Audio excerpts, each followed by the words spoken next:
The chair now recognizes the gentleman from Texas, Mr. Green. Thank you, Mr. Chairman. I thank the witness for appearing as well. Mr. Carson, Mr. Secretary, Dr. Carson, sir, you have indicated that there will be substantial cuts to the budget that HUD has. Can you give me that dollar amount? I'm showing that it's about $6 billion. Is that correct? That's about right. Is that about 13% of the budget? Yes. And will these cuts, Mr. Carson, come from public housing, housing vouchers, community development block grants, and other aid to low-income persons? They come from a variety of sources, including... How much from public housing, Mr. Carson? Probably in the neighborhood of, if you combine all the programs, $2 to $3 billion. $2 to $3 billion. How much from housing vouchers, Mr. Carson? Rather than go through a quiz on all the numbers... It's not a quiz, Mr. Carson. I have the time to ask you questions about things that you should have some knowledge of. If you have no knowledge of them, you can simply say so. I'll accept it as an answer. But this is something that's within your bailiwick, my dear sir. How much from housing vouchers? Again, you know, I can give you that number, but... Well, if you would give it to me, I would greatly appreciate it, because I'd like to go on to community development block grants. Well, here's my point. I agree with you that it's difficult to do these things. That has little to do with my question. You're answering a question that I'm not asking, to be quite candid with you. So would you kindly tell me how much HUD is going to, how much you're going to cut from the HUD budget as it relates to housing vouchers? Now, if you don't know, it's okay to say you don't know, Mr. Carson. I don't hold you to things that you don't know. How Okay, much are they going to cut? Let's just move on and say that I don't want to offer a number because it's subject. Why would the Secretary of HUD not give the number, the amount that you're cutting from housing vouchers, Mr. Carson? Because you're the Secretary of HUD. Because you're making the cut. Because we've already talked about the total amount of the cuts. Well, the total amount does not help me when it comes to the housing vouchers. I have people who use housing vouchers, and I need to be able to explain to them, Mr. Carson, how much the cut portends for them. How much, Mr. Carson? Let's hear your number.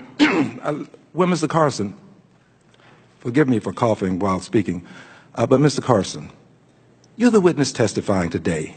And if you want a moment to ask someone behind you, I would gladly accord you that moment. I don't want to open the book and look at the numbers. I see. So you choose not to say how much you're cutting from housing vouchers, or how much you're cutting from community block grants, Mr. Carson. I want to talk about... Mr. Carson, you don't get to talk about what you want to today.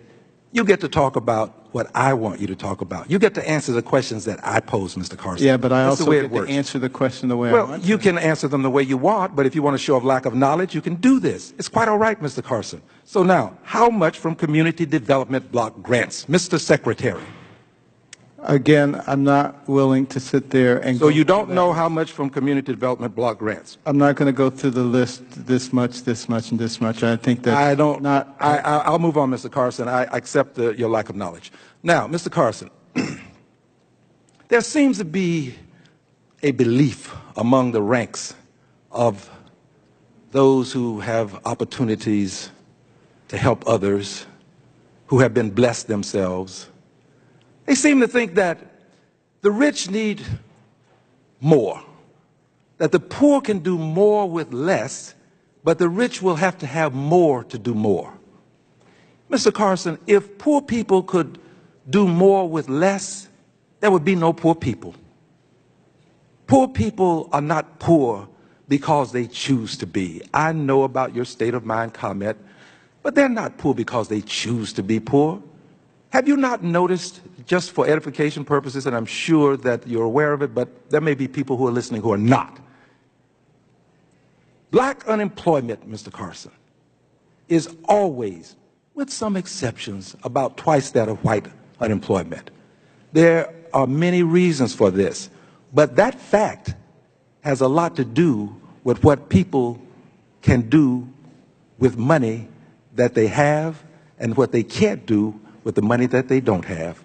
There are other factors involved in this country other than a state of mind. There is still, Mr. Carson, invidious discrimination in the United States of America. While you may not suffer it, there are others who do. And they need to know what you plan to do, and I regret that you're unable to tell us today. I yield back the balance of my time, Mr. Chairman. The positions that you ascribe to me are your opinion of what I think. They're not what I think. Mr. Chairman, if he chooses to respond and say this, I then ask that I be allowed to let him know that my positions The time are what you the gentleman articulated has and did not articulate. expired.